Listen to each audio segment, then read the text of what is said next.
The Minister, first off, Kaya, speaking about the importance of all traders, whether they're foreign or not.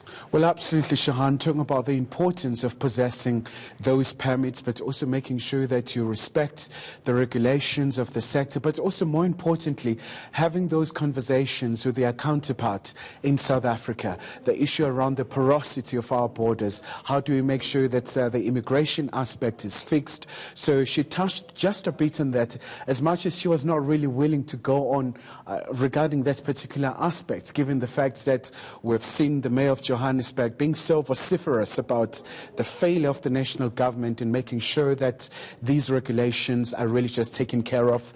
And perhaps, Shahan, if we can just take a listen to the Minister. We understand that between December and July, there's already, the economy of South Africa has already lost 350 million because of counterfeit goods and pirated goods.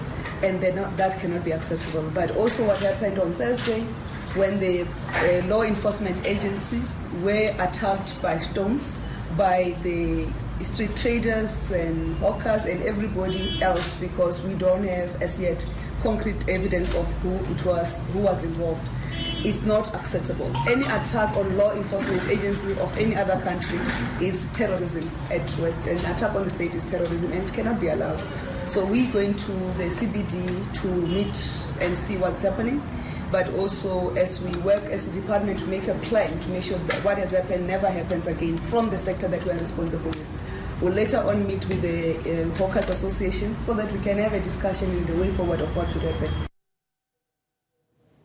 And then, of course, some harsh words for those who attacked officers last week. Well, precisely, Shahan. And I asked the Minister, what does she mean? And she said, irrespective of your nationality, whether you're South African or you're foreign national, if you ever do attack law enforcement agencies, that amounts to terrorism, because it's a direct attack towards the states. Officers are trying to make sure that the country's laws are respected. But, Shahan, we also spoke to some hawkers who were really expressing their disapproval about the latest, of course, what has happened, but also speaking about some of the very heavy-handed tactics that police from time to time do use. Yeah, so it's a back and forth. They accuse police of being heavy-handed. Police, of course, said they attacked them, and we have visuals showing that last week, Kaya. So what's the way forward then with this minister's intervention?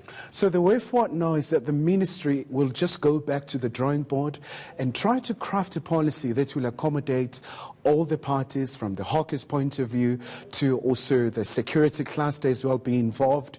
But also, more importantly, they want the country to have a conversation. So in certain sectors, what can people do?